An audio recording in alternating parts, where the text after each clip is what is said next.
እንዲህ ብሏል እከሌ እንዲህ ብሏል ብለን እንናገራለን። እዚህ ክፍል ላይ እናንተ እንደው በሊቃውንት ዘንድ ያለውን እይታ እንድታውቁ ማለት ነው እንድታውቁ ብቻ።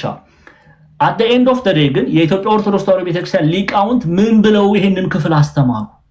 ራዕየ ዮሐንስ ላይ የተገለጠው 1000 ዓመት ምን ተብሎ ነው በቤተክርስቲያናችን የሚታወቀው የሚለውን ግን ያንን ነው መሰረት አድርገን የምንላበሰው ማለት ነው። ኦኬ እንድትይዙት የምፈልገው እኔም ያንን ነው። የቤተክርስቲያን ልጅ እንደመሆኔ ቤተክርስቲያንም አስተምር ኦኬ እኔን አስተምራ እንዳስተምር እንኳን ስትሾመኝ የቤተክርስቲያንን ትምህርት እንድናገር ነው የተሾምኩት። ኦኬ ስለዚህ የቤተክርስቲያንን ትምህርት መሰረት አድርገን እንይዘዋለን ማለት ነው።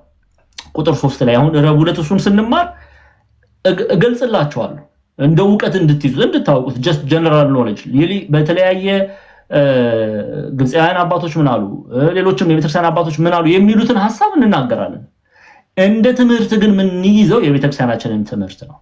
ኦኬ ምን ይዘው የቤተክርስቲያናችንን ትምህርት ነው። በዚህ ክፍል ላይ ይሄንን እንድታውቁልኝ ፈልጋለሁ። እሺ ከዛ በፊት ግን ዛሬ እንደ ኢንትሮዳክሽን 1 2 3 ነጥቦች እናያለን። ገና እንደገባን ቅድም እንዳያችሁ ከፍ አድርጊው ማሪ ካፍ እንትኑ ጥቅሱ ወደ ላይ አንድ ላይ ወስጅልኝ አንድ ላይ ቁጥር 1 አዎ ጎበዝ የጥልቁንም መክፈቻ ታላቁንም ሰንሰለት በእጁ የያዘ መልአክ ከሰማይ ሲወርድ አየሁ ይላል። እንግዲህ ይሄ መልአክ ይሄ በሊቃውንት ዘንድ ያለው እውነት ነው እንድታውቁት ፈልጋለሁ እንድትሰሙ ፈልጋለሁ። ኦኬ ሁለት አይነት እይታ አለ። ይሄ መልአክ ማን ነው የሚለው ኮንሴፕት ሁለት አይነት እይታ አለ። አንደኛው just መልአክ ብለው ነው ስሙ ያልተገለጠ መልአክ ብለው የሚያዩ አባቶች አሉ።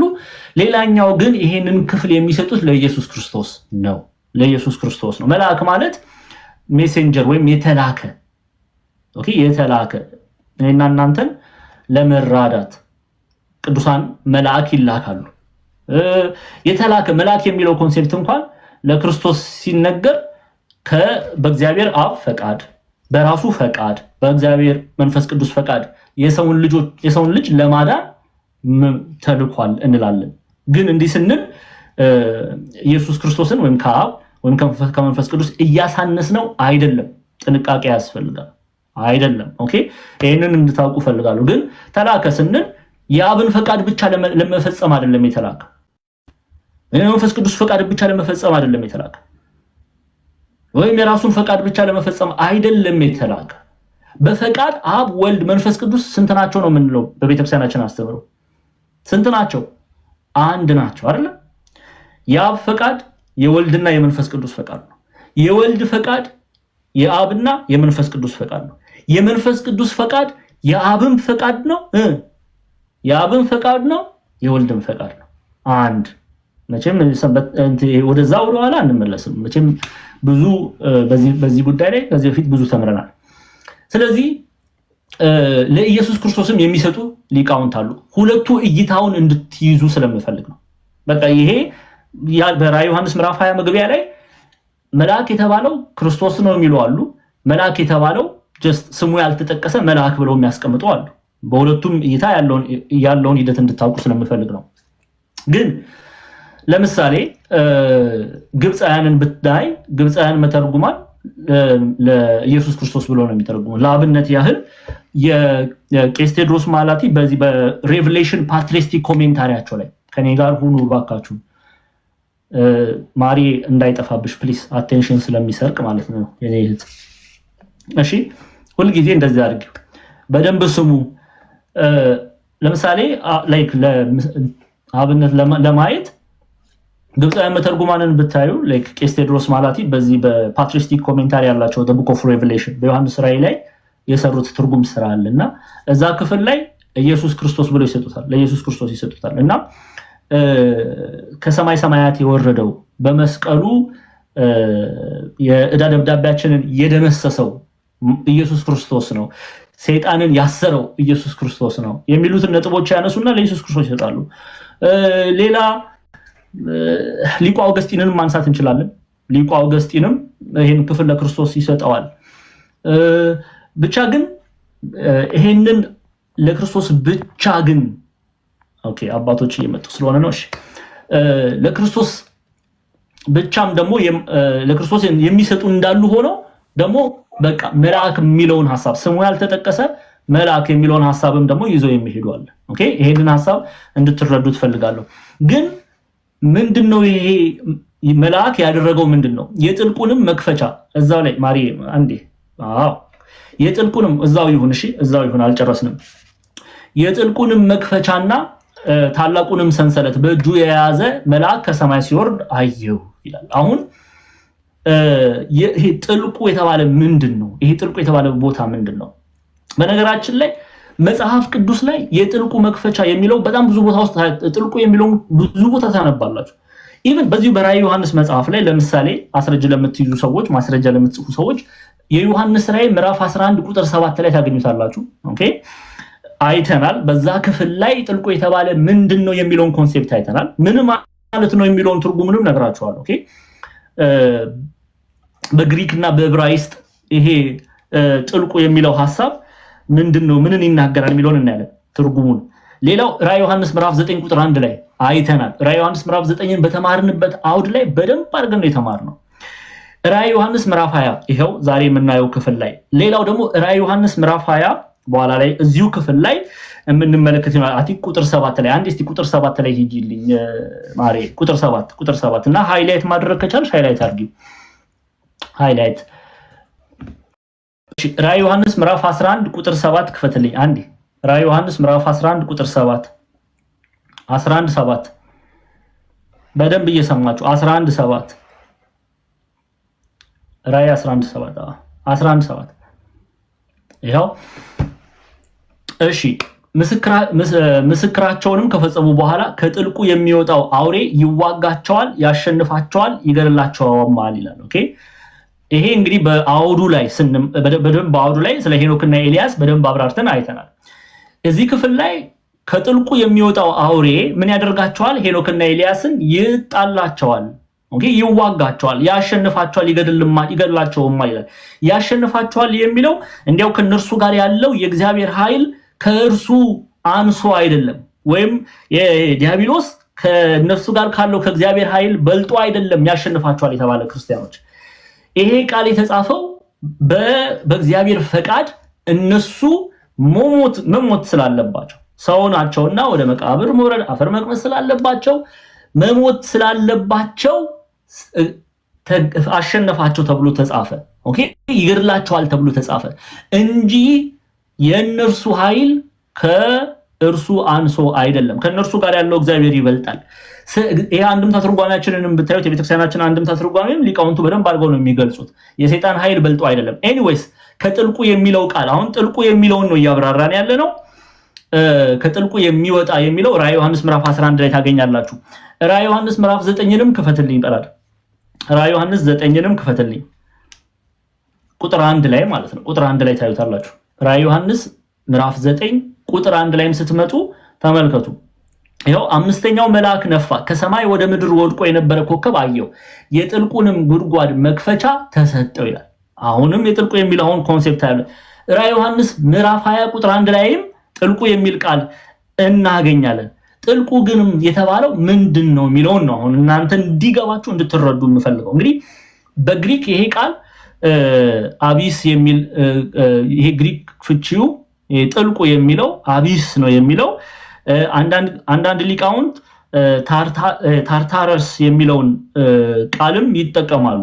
ለምሳሌ ሁለተኛ የጴጥሮስ መልእክት ላይ ምዕራፍ 2 ቁጥር 4 ላይ ያለውን ቃልም በተለዋዋጭነት የሚጠቀሙ አሉ። ኦኬ ግን ይሄ የግሪክ ቃሉ አቢስ ይለዋል። የሂብሩ የዕብራውያን ቃሉ ደግሞ ቴሃ ብሎ ነው የሚጠራው። ኦኬ እና ይሄንን ክፍል ቦተምለስ ፒት ይሉታል። ቦተምለስ ፒት በጣም ጥልቅ የሆነ እንዴት ብዬ የታችኛው ክፍል ይለዋል አማርኛው ማለት ነው። የታችኛው ክፍል ወይም ቦተምለስ ፒት ይለዋል።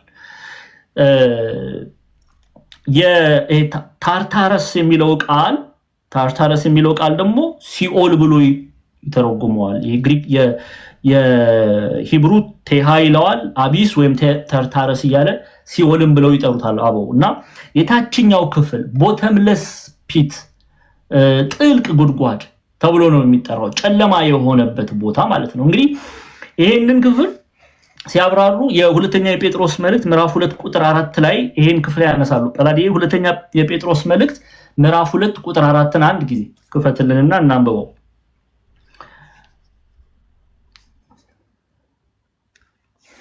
ይሄ ታችኛው ክፍል የተባለው ሲኦል ብሎ ይሄ ቦተምለስ ፒት ብሎ የሚጠሩት ምን ይናገራል ሁለተኛ ጴጥሮስ ምዕራፍ 2 ቁጥር 4 ላይ ምዕራፍ 2 ቁጥር 4 ላይ አብረን እናየዋለን 2:4 ተመልከቱ ምን እንደሚል ቅዱስ ጴጥሮስ አብረን እናነበዋለን ይሄው ቁጥር 4 ላይ እግዚአብሔር ኃጢአትን ላደረጉ ምን ላደረጉ ኃጢአት ላደረጉ በደል ላደረጉ መላእክት ሳይራራላቸው ወደ ገሃነም ጥሎ በጨለማ ጉድጓድ ለፍርድ ሊጠበቁ አሳልፎ ከሰጣቸው ይላል አሁን ኢትዮጵያን ሊቃውንት ኢትዮጵያን መምህራን ይሄ ጥልቅ ቦተምለስ ፒት የተባለው በግሪክ ምንድነው የተባለ አቢስ ይሉታል ዕብራውያን ቴሃ ብሎ ይጠሩታል ምን ማለት ነው ብያችኋለሁ ቦተምለስ ፒት ታርታረስ የሚለውን ቃልም በተለዋዋጭነት ይጠቀሙታልና ይሄ ሲኦል ጨለማ ከእግዚአብሔር መለየት የሚለውን ኮንሴፕት ነው የሚገልጸውና ኢትዮጵያን ሊቃውንት ይሄንን ክፍል ከጴጥሮስ መልእክት ጋር ያለው እግዚአብሔር ኃጢአትን ላደረጉ መላእክት ሳይራራላቸው ወደ ገሃነም ጥሎ በጨለማ ጉድጓድ ለፍርድ ሊጠበቁ አሳልፎ ከሰጠ ይላልና ይሄ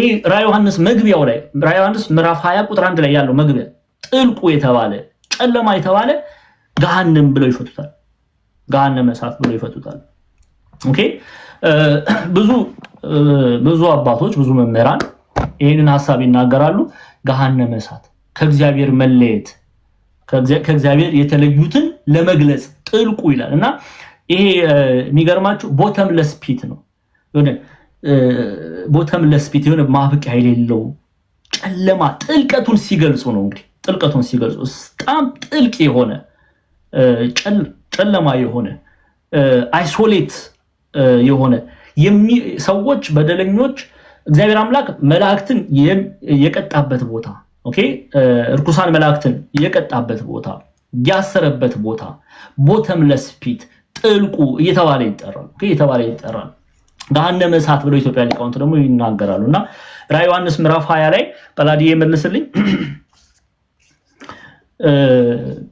ቁጥር 10 ስንት አልኳችሁ 20 ራዕይ ዮሐንስ ምዕራፍ 20 ቁጥር 20 ቁጥር 1 ላይ ገና መግቢያው ላይ ይሄ ጥልቁ ጨለማ የሚለው ገሃነመ እሳት ተብሎ ይፈታል ገሃነም ተብሎ ይፈታል ኦኬ ያንን እንድትይዙልኝ ይፈልጋሉ የጥልቁንም መክፈቻና ታላቁንም ሰንሰለት በእጁ የያዘ መልአክ ከሰማይ ሲወርድ አየሁ አለ ኦኬ ስልጣንን ነው የሚናገረው በነገራችን ላይ ኦኬ ስልጣንን ነው የሚናገረው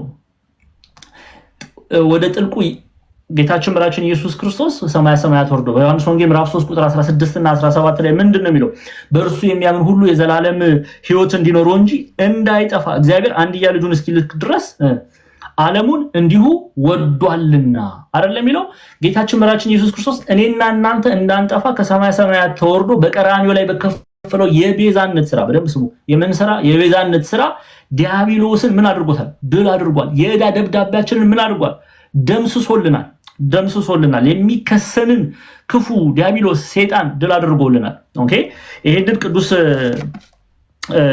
ጳውሎስ በቆላሲስ ምዕራፍ 2 ቁጥር 14 እና 15 ላይ እንዲህ ብሎ ይገልጸዋል ስሙ ቆላሲስ ምዕራፍ 2 14 15 ጳላዲ ቆላሲስ ምዕራፍ 2 14 15 ስሙ በመስቀሉ የተከፈለልን የቤዛነት ስራ ይሄንን ነው የሚገልጸው እንዲህ ይላል በእኛ ላይ የነበረውን የሚቃወምን ኦኬ ይሄው በደንብ ስሙ በእኛ ላይ የነበረውን የሚቃወመንን በትእዛዝ የተጻፈ የዕዳ ጽሕፈት ደመሰሰው ኢየሱስ ክርስቶስ እርሱንም በመስቀል ምን አድርጎ ጠርቆ ከመንገድ አስወግዶታል አለቅነትንና ስልጣናትን ገፎ ድል በመንሳት በእርሱ እያዞራቸው በግልጥ አሳያችኋል ይሄንን ያደረገ ማን ነው ኢየሱስ ክርስቶስ ነው ምን አደረገ ዲያብሎስን ድል አደረገው አዳም ግብሩ ለዲያብሎስ ሔዋን አመቱ ለዲያብሎስ የሚለውን የዕዳ ደብዳቤ የደመሰሰልን ማን ነው እግዚአብሔር አምላክ ኢየሱስ ክርስቶስ ነው። በመስቀሉ ነው ይሄንን ድል ያደረገ። ኦኬ ሚስጥረ ሥላሴ አንድ ነገር ልንገራችሁ። ኦኬ እዚህ ጋር በጣም ልንጠነቀቅ ያስፈልጋል። ማን ነው በመስቀል ላይ የሞተልን ስንል ኢየሱስ ክርስቶስ ነው ማለት ያለብን። ኦኬ የማዳኑ ስራ ግን ዓለምን የማዳን ስራ፣ ዲያብሎስን ድል የማድረግ ስራ፣ እኔና እናንተን ኦኬ ወደ ቤታችን የመመለስ ስራ ኦኬ የማን ነው? የዓለምን የማዳን ፈቃድ የእግዚአብሔር አብ፣ የእግዚአብሔር ወልድ፣ የእግዚአብሔር መንፈስ ቅዱስ። በቀራንዮ ላይ ግን ማን ነው የተሰቀለው ከተባለ እግዚአብሔር አብ እንዳትሉ። ይሄ is like heresy ነው፣ ትክክል አይደለም፣ ስተት ነው። ቤተክርስቲያን እንዲያታስተምር በመስቀል ላይ የተሰቀለው ማን ነው ከተባለ እግዚአብሔር መንፈስ ቅዱስ አይደለም። የማዳኑ ስራ ላይ የአብ ወልድ መንፈስ ቅዱስ ነው። መስቀል ላይ ግን የተሰቀለው ኢየሱስ ክርስቶስ ነው። ስግው ቃል ኢየሱስ ክርስቶስ። ይሄንን ማወቅ ያስፈልጋል። ፕሊስ በደንብ ፕሊስ በጥንቃቄ እሺ። ስለዚህ ቆላሲስ ምዕራፍ 2 ቁጥር 14 እና 15 ላይ በመስቀሉ የዕዳ ደብዳቤያችንን ደመሰሰ ይላል ቅዱስ ጳውሎስ። ኦኬ ደመሰሰ። አሁን ራዕየ ዮሐንስ ምዕራፍ 20 ላይ እንመለስ። ቁጥር 1 ላይ ያለው ጥልቁ የተባለ ገሃነመ እሳት ነው። ኦኬ መልአክ የተባለው ያለውን ሁለቱንም እይታ ነግሬያቸዋለሁ። ሲቀጥል እዛው ክፍል ላይ ምን ይላል? የጥልቁንም መክፈቻና ታላቁን ሰንሰለት በእጁ የያዘ መልአክ ከሰማይ ሲወርድ አየሁ ይላል። ኦኬ አሁን ተመልከቱ፣ የሚፈረድበት አለ። ፍርድን ሊሰጥ የሚችል እግዚአብሔር አምላክ ነው። ኦኬ እግዚአብሔር አምላክ ነው። ፍርድን የሚሰጠው ኢየሱስ ክርስቶስ። አሁን ምን አይነት ፍርድን ሊያስተላልፍ በማን ላይ ፍርድን ሊያስተላልፍ እንደሆነ በደንብ ስሙ። እግዚአብሔር አምላክ ኦኬ አንዳንዱ መልአኩን ልኮ ይላሉ፣ አንዳንዱ ራሱ ኢየሱስ ክርስቶስ ነው ይላሉ። ይሄንን እንደይታይ እንድትይዙልኝ አሁን ስሙ። ከሰማይ ሲወርድ አየሁ ይላል። ከሰማይ ሲወርድ አየሁ። ከሰማይ ሲወርድ አየሁ ማለቱ ከሰማይ ሲወርድ አየሁ ማለት ከእግዚአብሔር ዘንድ ወረደ። ኦኬ ከእግዚአብሔር ዘንድ ወረደ። አሁን ለክርስቶስ ብንሰጥ ጌታችን መራችን ኢየሱስ ክርስቶስ ከሰማይ ወረደ፣ በቅድስት ድንግል ማርያም ስጋ ነሳ፣ በቀራንዮ ላይ ቤዛ ሆነ እንላለን። ከሰማይ ወረደ። ይሄ ፈቃድ የእግዚአብሔር ሰማያዊ ፈቃድ ነው። አሁን ሊደረግ እባካችሁ በደንብ ስሙኝ፣ በደንብ አድርጋችሁ እንድትረዱ ይፈልጋለሁ። የሆነ አክሽን ሊፈጸም ነው፣ የሆነ ድርጊት ሊደረግ ነው። አሁን ዲያብሎስ ላይ ፍርድ ሊሰጥ ነው። ይሄ ፍርዱ ግን ከሰማይ ነው፣ ማለትም ሰማያዊ ነው። ሰማያዊ የሆነ ፍርድ ነው፣ ከእግዚአብሔር ዘንድ የሆነ ፍርድ ነው። ኦኬ ከእግዚአብሔር አብ፣ ከእግዚአብሔር ወልድ፣ ከእግዚአብሔር መንፈስ ቅዱስ የሆነ ፈቃድ ነው። ይሄ አሁን እኛ ልንማረው ነው። ራዕየ ዮሐንስ ምዕራፍ 11 ላይ አይደለ? አሁን ሊሆን ያለው ነገር ፈቃዱ የማን ነው እያለን ነው? የእግዚአብሔር ነው እያለን ነው። ከኔ ጋር ናችሁ ኦርቶዶክሳውያን? ከሰማይ ነው ሲል የያዘ መልአክ ከሰማይ ሲወርድ አየው ሲል ባይናው ሁላችሁም የዮሐንስ ወንጌላዊው ልጆች ናችሁ። በደንብ አድርጋችሁ አጻጻፉን ራዩን በደንብ ታውቃላችሁ። ስንት ወር 7-8 ወር የተማራችሁ ነው። ከሰማይ አየው ሲል ይሄ አሁን ሊፈጸም ያለው ድርጊት ሰማያዊ ነው፣ ከእግዚአብሔር ዘንድ ነው እያለ ነው። የእግዚአብሔር ፈቃድ ስለሆነ ይህ ሊሆን ነው ማለት ነው። ኦኬ ይሄንን በደንብ ስሙ። ቁጥር 2 ላይ ስትመጡ እዚሁ ክፍል ላይ ስሙት፣ አንብቡት። የቀደመው እባብ ዘንዶ እርሱም ዲያብሎስ ሰይጣን የተባለው ያዘው ይላል። አሁን ፍርዱ ማን ላይ ሊሆን ነው ማለት ነው? ዲያብሎስ ሰይጣን ፍርድን ሊያገኝ ነው። ይሄ ዲያብሎስ ሰይጣን ደግሞ በመጽሐፍ ቅዱሳችን ላይ በተለይ ራዕየ ዮሐንስ ምዕራፍ 12 ላይ ቤተክርስቲያንን ሲያሳድድ ቤተክርስቲያን ላይ እጅ ሲጭን በሰፊው አይተናል። አንድ ጊዜ አሁን ጳላዲዬ ራዕየ ዮሐንስ ምዕራፍ 12 ቁጥር 9 ተከፍተልኛለህ፣ በደንብ ስሙ። ራዕየ ዮሐንስ ምዕራፍ 2 ቁጥር 9 በቤተክርስቲያን ላይ እጅ ሲጭን ኦኬ በእመቤታችን ላይ እመቤታችን አማናዊት ቤተክርስቲያን ናት። አውዱን ጠብቀን ነው ራዕየ ዮሐንስ ምዕራፍ 12 የፈታ ነው። እንዲያው እንዳታሳፍሩኝ ጎበዞች። እዚህ ቤት ራዕየ ዮሐንስ ምዕራፍ 12ን ተምራችሁ በቼም ራዕየ ዮሐንስ ምዕራፍ 12 ላይ የተጠቀሰችው ማን ናት የሚለውን በደንብ ባቦ ትምህርት ተምራችኋል። ኦኬ በደንብ አስተውሉ። ቤተክርስቲያንና እመቤታችንን የምንጠቀመው አማናዊት ቤተክርስቲያን ስለሆነ ነው። እመቤታችን አማናዊት ቤተክርስቲያን ናት። ኦኬ እመቤታችንን ከቤተክርስቲያን ለይተን አናያትም። አማናዊት ቤተክርስቲያን ናት። ስለዚህ በዛ አውድ ቃሉን ስንፈታ እንኳን በጥንቃቄ መሆን እንዳለበት ተነጋግረናል። ኤኒዌይስ እንመለስ። ቁጥር 9 ላይ ራዕየ ዮሐንስ ምዕራፍ 12 ጠላዲ 12:9 ለቤተ ክርስቲያንና ለእመቤታችን። እሺ 12:9 ስሙ። ዓለሙን ሁሉ የሚያስተው ዲያብሎስና ሰይጣን የሚባለው ዲያብሎስና ሰይጣን የሚባለው ታላቁ ዘንዶ እርሱም የቀደመው እባብ ተጣለ፣ ወደ ምድርም ተጣለ፣ መላእክቱም ከእርሱ ጋር ተጣሉ ይላል። እንግዲህ ዓለምን ሁሉ የሚያስተው ዲያብሎስ አሳሳች ነው፣ የወንድሞች ከሳሽ ነው። አይታችኋል አይደለ? ኢዮብን ሄዶ ሲከሰው አይታችኋል በኢዮብ መጽሐፍ ላይ። የወንድሞች ከሳሽ የተባለ ዲያብሎስ ሰይጣን አሁን ፍርድ ሊቀበል ነው ከእግዚአብሔር ዘንድ። ምን አይነት ፍርድ ሊቀበላል? ያንን እናያለን። ራዕየ ዮሐንስ ምዕራፍ 12 ስትመለከቱ ምዕራፍ 13ን ስትመለከቱ 12 13 ከ11 ጀምራችሁ ራሱ ብናይ ሐሳዊው መሲህ በኢየሩሳሌም ላይ መንግስቱን አደላድሎ የሚኖረው ሐሳዊው መሲህ ከዛ ደግሞ ሐሳዊው መሲህን እንዴት አድርጎ እንደሚሳደብ ዲያብሎስ ሰይጣን ተመልከቱ። እግዚአብሔር አምላክን እንዴት አድርጎ እንደሚሳደብ ዲያብሎስ ሰይጣን ሐሳዊ መሲህ ሶስቱን ታያዋቸዋላችሁ። ፍርድ ሲቀበሉ አይተናል። በተለይ ከራዕየ ዮሐንስ ምዕራፍ 11 ጀምሮ ሐሳዊው መሲህን እናያለን። ከዛ ደግሞ ሐሳዊ ኤልያስ ይላሉ አበው በትርጓሜ ላይ። ሐሳዊ ነብይ ብለው ነው የሚጠሩት። ነብይ ምንም መንገድ ጠራጊ ነው። ለሐሳዊው መሲህ መንገድ የሚጠርግ ነው። አንድ አይነት አይደሉም። አንድ አይነት አይደሉም። በደንብ አድርጋችሁ ስሙ። ሐሳባቸው ነው አንድ። ሐሳዊ መሲህ የተባለው ይላል ቅዱስ ዮሐንስ አፈወርቅ፣ አንተ ሰው ሐሳዊ መሲህ የተባለው ሐሰተኛ ክርስቶስ የተባለው በደንብ ስሙ ሰው ነው ይላል። ምን አይነት ሰው ግን? የሚገርመው ነገር ኢትዮጵያ ሊቃውንት በአንድምታ ትርጓሜያችን የተናገሩት፣ ቅዱስ ዮሐንስ አፈወርቅ የተናገረው፣ ግብፃውያን በተርጉማን የተናገረው፣ ምስራቃውያን ቤተክርስቲያን አባቶች፣ ይሄ ሁሉ በአብዛኛው ሊቃውንት ዘንድ ያለውን እይታ ነው የምነግራችሁ። ሰው ነው ግን ምን አይነት ሰው ነው? ክፉ መንፈስ ያደረበት ሰው። ቅዱስ ሲሎን የሚባሉ አባት አሉ። ሐሳባቸውን አነሳለሁ። የበረሃ አባቶች የሚል ክፍል አለ። እሳቸው ተነስተው ይነሳሉና ሰይጣን ሰላም ያለው ሰው ይላሉ። ሰው ሰይጣንን ሰላም ሲል የማን ማደሪያ ይሆናል ይላሉ? የሰይጣን ማደሪያ ይሆናል። የክፉ መንፈስ ማደሪያ ይሆናል። ማደሪያ ሆነ ማለት ግን ምን ማለት ነው? ሰይጣን ግብሩን በሱ ላይ ይፈጽምበታል። የሐሳዊው መሲህ እንደዛ ነው የሆነው። ማን ነው ከጀርባ ያለው? ሰይጣን የተባለ ዲያብሎስ። ማን ነው ግን ሐሳዊው መሲህ ኃይል የሰጠው ይሰለጥን ዘንድ እጅን ይጭን ዘንድ ማን ነው ከጀርባ ያለው? ዲያብሎስ ሰይጣን። ሐሳዊ መሲህ ያነሳሉ። ከዛ ደግሞ ሐሳዊ ኤልያስ የተባለውን ያነሳሉ፣ መንገድ ጠራጊና ይሄንን የዲያብሎስን ግብር የሚፈጽሙ እነዚህ ሶስቱ ያነሱና አባቶችም ይላሉ ይሄ ሶስት ሆኖ የመገለጡ በሶስት አይነት ሂደት የመገለጡ ዲያብሎስ ሰይጣን፣ ሐሳዊ መሲህ፣ ሐሳዊ ኤልያስ፣ ሐሳዊ ነብይ ማለት ነው። ራዕየ ዮሐንስ ምዕራፍ 13 ላይ ታዩታላችሁ። እንዲህ ባለ በሶስት መገለጡ በሶስት ሂደት መገለጡ ሚስጥረ ሥላሴን እግዚአብሔር አምላክን እግዚአብሔር አብ እግዚአብሔር ወልድ እግዚአብሔር መንፈስ ቅዱስን ሲሳደብ ነው።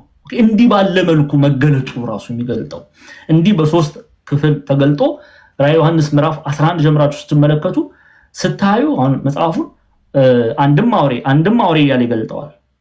አውሬ ብሎ ነው የሚጠራው ግብሩን። ግን በሶስት ሂደት መገለጡ እግዚአብሔር አምላክን እየተሳደበ ነው። እግዚአብሔር አምላክ ሎቱ ስብሐት ጋድ ፎርቢድ ይላል ዮሐንስ አፈወርቅ። ያስደነግጣል አይደል ጎበዞች? እግዚአብሔር አምላክን እየተሳደበ ነው ያለው። እግዚአብሔር አብ እግዚአብሔር ወልድ እግዚአብሔር መንፈስ ቅዱስን እየተሳደበ ነው ያለው። እንዲህ ባለ መልኩ የመገለጡ ሂደት ማለት ነው። ኤኒዌይስ ዲያብሎስ ዓለሙን ሁሉ የሚያስተው ዲያብሎስ ሰይጣን የሚባለው ታላቁ ዘንዶ። ለምንድነው ዘንዶ የተባለ? እዚህ ራዕየ ዮሐንስ ምዕራፍ 20 ላይም ስትመለከቱ የቀደመው እባብ ተጣለ ይላል፣ ወደ ምድርም ተጣለ፣ መላእክቱም ከእርሱ ጋር ተጣሉ ይላል ቁጥር 12 ላይ ማለት ነው። አሁን ጳላዲ ወደ ቁጥር ምዕራፍ 13 ምዕራፍ 20 ሄድልኝ። እንዴት ባለ አገላለጽ ራእዩን እንደተመለከተ ቅዱስ ዮሐንስ ሉክ ተመልከቱ። በጣም ይገርማል። የቀደመው እባብ ብሎ ይጀምራል። ለምንድን ነው የቀደመው እባብ ያለ? ተከታይ እባብ አለ ማለት ነው ወይም ምንድነው? የቀደመ የሚለው ኮንሴፕት ምን ነው የሚናገረው?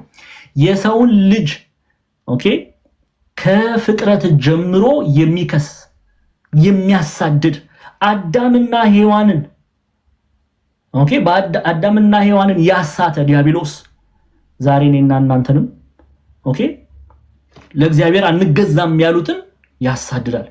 የቀደመው እባብ ማለት ከጥንት ጀምሮ ኦኬ ደቂቃ አዳምን የሚያሳድድ የሚያስት ኦኬ ጠላት ሆኖ የቆመ ማለት ነው። ጠላት ሆኖ የቆመ ይሄ የቀደመው የሚለው ኮንሴፕት ክፋቱን ነው የሚገልጸው። ቤተክርስቲያንን የሚያሳድድ አሁን ሐዋርያትን ቢያሳድድ ነቢያቱን ቢያሳድድ አስቀድሞ የቀደመው ደግሞ አዳምና ሔዋንን ያሳተ ክፉ የተባለ አሳች የተባለ ከሳሽ የተባለ ዲያብሎስ የቀደመው እባብ ብሎ ይጀምራል። የቀደመው ማለቱ ኮንሴፕቱን እንድትረዱ ፈልጋለሁ። ኦኬ አሁን የቀደመው እባብ ካለ በኋላ የቀደመው እባብ አዳምና በእባብ አምሳል ተገልጦ አዳምና ሔዋንን ያሳተው የቀደመው በደል የፈጸመ ያ ዲያብሎስ ሰይጣን ዘንዶ ብሎ ደግሞ ይጠራዋል። እንዲያው ቲክቶክ በቪዲዮ እንደዚህ ምናምን ማሳየት ስለከለከለ ነው እንጂ ባሳያችሁ ዘንዶ እንዲያው የምታውቁ ከሆነ ብዬ አልጠይቅም። ይታወቃል፣ ግን ብዙ የሚታይ አይደለም። ግን ግዙፍ ነው። እንዲያውም ሁሉን ይውጣል፣ ሁሉን ይበላል። እንዲያው አቅሜ አይችልም ምናምን የሚል ነገር የለም። ሰውን ይውጣል። ኦኬ ትልልቅ ሰውን ይውጣል። በግ ፍየል በቃ ይውጣል ተጠምጥሞ። ጳላዲ እስቲ አሳየን ዘንዶ አሳየን እስቲ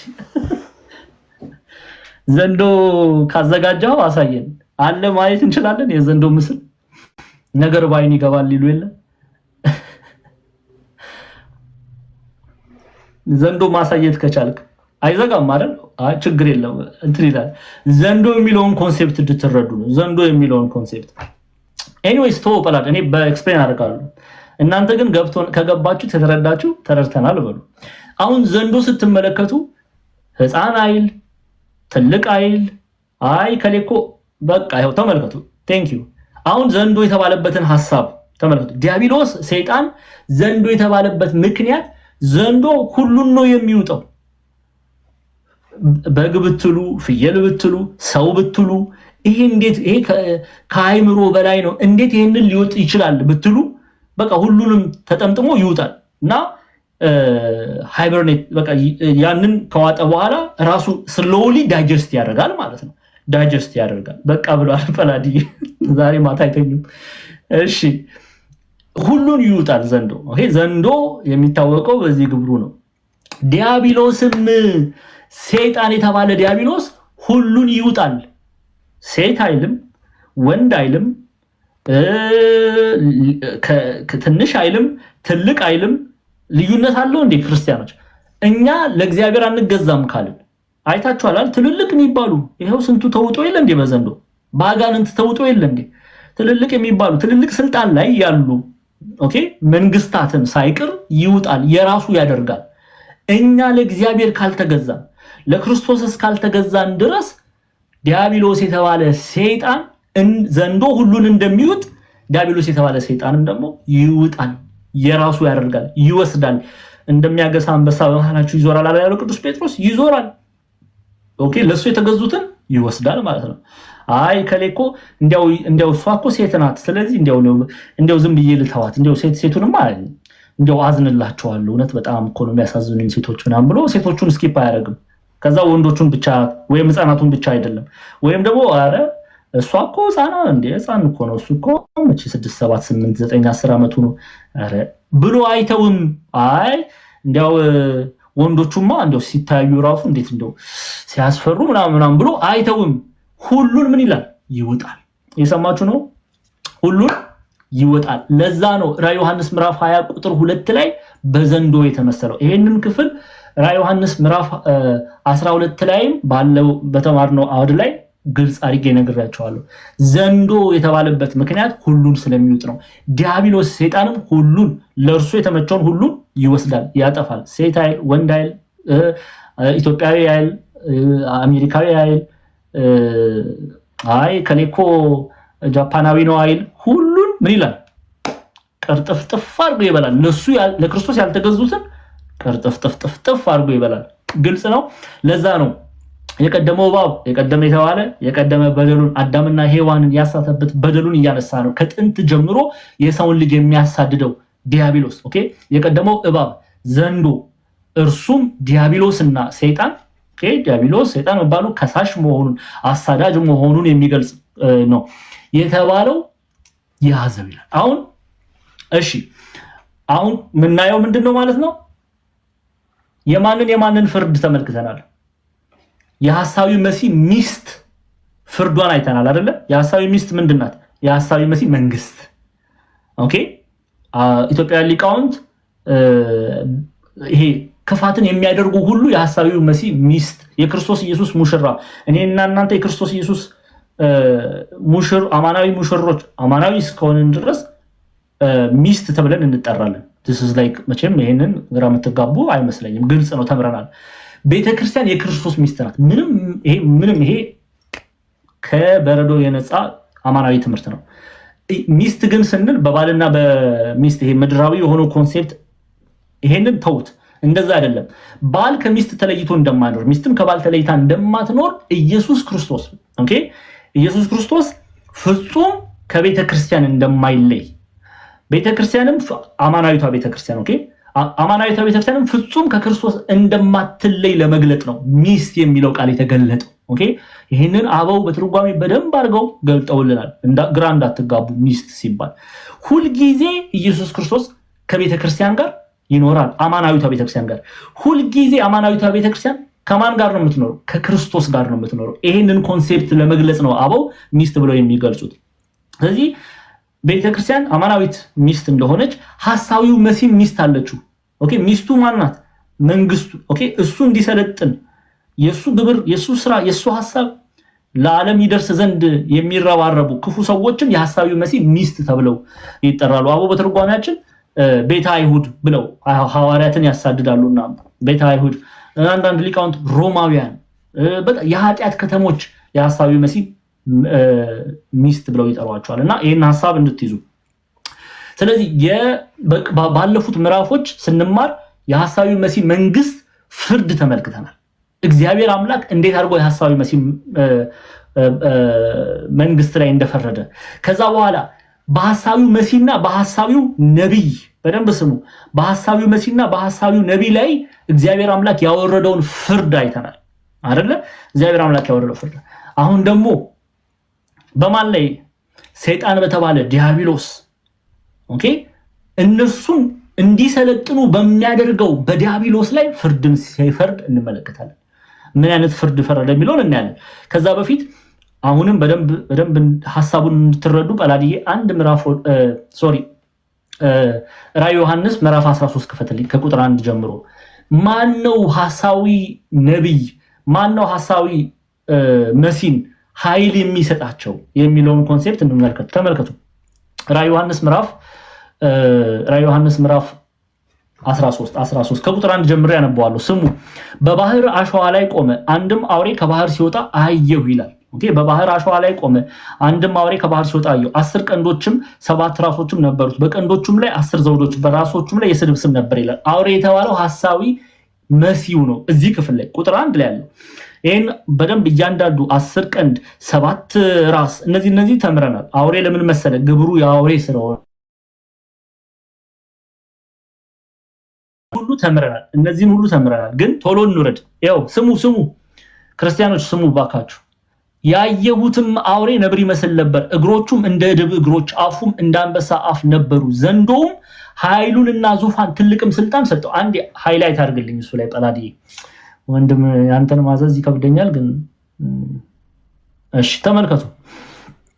ዘንዶም ኃይሉንና ዙፋኑን ትልቅም ስልጣን ሰጠው። ለማን? ለሐሳዊው መሲህ። ዘንዶ የተባለ ማን ነው? ራዕይ ዮሐንስ ምዕራፍ 12 ቁጥር 9 ግባና ክፈትልን። ዘንዶ የተባለን ስሙ። ማን ነው ዘንዶ የተባለ? ራዕይ 12:9 ይሄው ዓለሙን ሁሉ የሚያስተው ዲያብሎስ ሰይጣን የሚባለው ታላቁ ዘንዶ ይሏል። አያችሁ አይደል? ታላቁ ምን ዘንዶ እርሱም የቀደመው እባብ ከጥንት ጀምሮ አዳምና ሔዋንን የሚያስተው የቀደመው እባብ ተጣለ፣ ወደ ምድርም ተጣለ፣ መላእክት ከእርሱ ጋር ተጣሉ።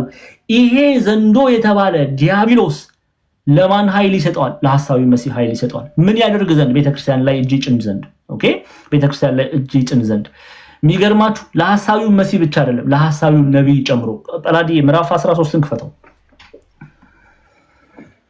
ከዛ ከቁጥር 10 ጀምረን እናንብበው። ውረደውና ከዚህ 12 ይሁን። ከምድር የወጣ አውሬ። ይሄ ደግሞ ሐሳዊው ነብይ ነው። ሐሳዊው መሲህ መንገድ ጠራጊ። ስሙ። ሌላም አውሬ ከምድር ሲወጣ አየው። የበግ ቀንዶች የሚመስሉት 2 ቀንዶች ነበሩት። እንደ ዘንዶም ይናገር ነበር። ተምረናል፣ ሰዓት የለንም፣ ቶሎ እንቀጥላለን። ግን በፊተኛው አውሬ ስልጣን በእርሱ ፊት ሁሉን ያደርጋል። አያችሁ፣ ለሞቱ የሆነውን ቁስል ተፈወሰለት።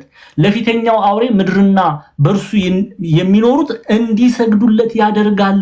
በማን ስልጣን? በፊተኛው አውሬ። የፊተኛው አውሬ የተባለ ራዕየ ዮሐንስ ምዕራፍ 13 ቁጥር 1 ላይ ሐሳዊ መሲህ፣ በሱ ስልጣን ሐሳዊው ነብይም ድንቅን ያደርጋል። ለሱ ስልጣን ደግሞ ማን ነው የሰጠው? ዲያብሎስ፣ ሰይጣን። ተመልከቱ፣ በፊተኛው አውሬ ስልጣን በእርሱ ሁሉን ያደርጋል። ለሞቱ የሆነው ቁስል ተፈወሰለት። ለፊተኛው አውሬ ምድርና በእርሱ የሚኖሩት እንዲሰግዱለት ያደርጋል። ቃል በቃል ወርሺፕ ነው። ኦኬ፣ ወርሺፕ ነው። እዚህ ጋር እንድንጠነቀቅ።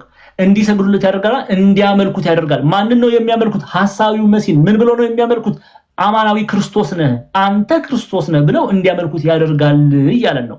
ከዛ ይሄው ቁጥር 13 ላይ እሳትንም እንኳን ከሰማይ ወደ ምድር በሰው ፊት እስኪያወርድ ድረስ ታላላቆች ምልክቶችን ያደርጋል እያለ ብቻ ይዘረዝረዋል። እናንተ ገብታችሁ አንብቡት። ለሐሳዊው ነብይ፣ ለሐሳዊው መሲህ ኃይል ስልጣንን ግን የሚሰጠው ማን ነው? የሰጠው ማን ነው? ዲያብሎስ፣ ሰይጣን የተባለው እሱ ነው። አሁን ራዕየ ዮሐንስ ምዕራፍ 20 ላይ ጳላዲዬ ትመጣልኛለህ። የተያዘው እሱ ነው። ለምንድን ነው የተያዘው? ማን ነው የያዘው? ይሄ ጥልቅ የተባለ ምንድነው? ዛሬ ያየነው ጥልቅ የተባለው ምንድነው? መልአክ የሚባለው በሊቃውንቱ ዘንድ ምን አይነት እይታ አለ እዚህ ክፍል ላይ የሚለውን አይተናል። የቀደመው እባብ የተባለ ማን ነው? ዘንዶ መባሉ ምንን ይናገራል? እርሱም ዲያብሎስ ሰይጣን የተባለው ተያዘ።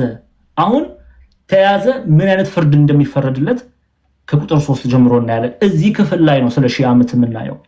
ከተያዘ በኋላ ሺህ ዓመት የሚለው ኮንሴፕት ሺህ ዓመትም አሰረው ይላል። ምን ማለት ነው? ሺህ ዓመትም አሰረው ከሺህ ዓመት በኋላ ይፈታል ማለት ነው ወይስ 100 ዓመት 200 ዓመት 300 ዓመት 400 ዓመት እየቆጠርን ሺህ ዓመት ገብተን ከዛ በኋላ ዲያብሎስ ይፈታል ማለት ነው? እነዚህ ነጥቦች ረቡዕ ዕለት ዛሬ መግቢያውን በደንብ አይተናል። ረቡዕ ዕለት በሰፊው እንማራለን ማለት ነው። ስለዚህ ረቡዕ ዕለት ከቁጥር 3 ጀምረን እግዚአብሔር እስከረዳን ድረስ ሰፋ አድርገን እናያለን። ዛሬ ያው ትንሳኤም ስለነበር እኔም ቀላድም የትንሳኤ ትምህርት መግቢያችን ላይ ስላነሳን እዚህ ላይ እናቆማለን። ዛሬ የተማርነውን በደንብ ከስጋና ከደማችሁ አዋህዱት። ኦኬ፣ አዋህዱት። ረቡዕ ዕለት ምዕራፍ 20 ኦልሞስት እስከ ብዙ ገፋ አድርገን እንሄዳለን ማለት ነው። ዓርብ እንጨርሳለን። ትምህርቱን ስትጨርሱ ስለ ሺህ ዓመት ግራ አትባሉ። ኦኬ፣ ምንድነው ሺህ ዓመት የሚለው ኮንሴፕት በደንብ ትረዳላችሁ። ከሳሽ ዲያብሎስ ሰይጣን የተባለው ዘንዶ የተባለው የሚያገኘውንም ፍርድ እንመለከታለን ማለት ነው። ያስተማረን የገሰጸን የቅዱሳን አባቶቻችን አምላክ ጌታችን አምላካችን አባታችን መድኃኒታችን ሕይወታችን ሁሉ ነገራችን በቃ ውበታችን ኢየሱስ ክርስቶስ ስሙ የተመሰገነ ይሁን። እጅጉን ደግሞ የምንወዳት እንዲያው ኦርቶዶክሳውያን እመቤታችንን መውደድ እንዳታቆሙ። በእኔ ነው እናንተ እመቤታችንን መውደድ ክርስቶስ የወደደው እመቤታችንን ይወዳል። እውነቴን ነው የምላችሁ። የሆነ እንዳትፈሩ እሺ፣ እንደው መፍራት ምናምን እንዳይሰማችሁ። እንደው ቱማች ወድጃት ይሆን ምናምን ብለው የሚያስቡ ሰዎች አሉ። ኧረ ኖ እመቤታችንን ያው በልኬት እኮ አይደለም እኛ ቅዱሳን የምንወደው አይደል እንዴ? መጠንቀቅ ያለብን አሁን ለእመቤታችን ከክብራ ከተሰጣቸው ክብር ውጪ ሌላ ነገር ማድረግ ወይም ከተጻፈው ከመጽሐፍ ቅዱስ እውነት ውጪ ሌላ የወጣ ነገር ስለነሱ መናገር አይገባም። ለምሳሌ ቅዱሳን መላእክት ናቸው አምላክ ብለን ልንናገር አይገባም። እመቤታችን የአምላክ እናት ናት። ቴዎቶኮስ በኤፌሶን በተደረገው ጉባኤ የተደነገገ እውነት ነው። አባቶቻችን የደነገጉልን እውነት ነው። ቴዎቶኮስ ብለን እንጠራታለን እንጂ አምላክ ብለን አንጠራትም። እነዚህ ነገር ላይ ተጠንቀቁ እንጂ እመቤታችንን መውደድ አፍቅሯት። ኦኬ፣ አፍቅሯት። እሷን የምታፈቅሩ ከሆነ ክርስቶስ ቅዱሳን መላእክትም ሁሉም ከእናንተ ጋር ናቸው። እመቤታችንን ግን ጠልቶ ክርስቶስን ማፍቀር አይቻልም፣ አይታሰብም በፍጹም። ኃጢአት ነው ቅዱሳንን መጥላት፣ ኃጢአት ነው፣ ይበደል ነው። እና እመቤታችንን እጅግ አድርጋችሁ ውደዷት። እሺ ምንም እንዳትሳቀቁ። እመቤታችን እናታችን ናት። ኦኬ እናታችን ናት፣ እናታችን ናት። እሷንም እጅግ አድርጋችሁ ውደዱ። ኢየሱስ ክርስቶስ ደግሞ ድርድር የለም ጎበዝ ኦርቶዶክሳውያን። ከክርስቶስ የሚበልጣል እንዴ? ኖ ኖ ኖ፣ ድርድር የለም። እግር ሁሉ ይኸው ጉልበት ሁሉ የሚንበረከክለት ቅዱሳን ሁሉ የሚንበረከኩለት ለማን ነው? ለክርስቶስ። አዎ በቀራንዮ ላይ ቤዛ ይሆንልን ማን ነው? ክርስቶስ።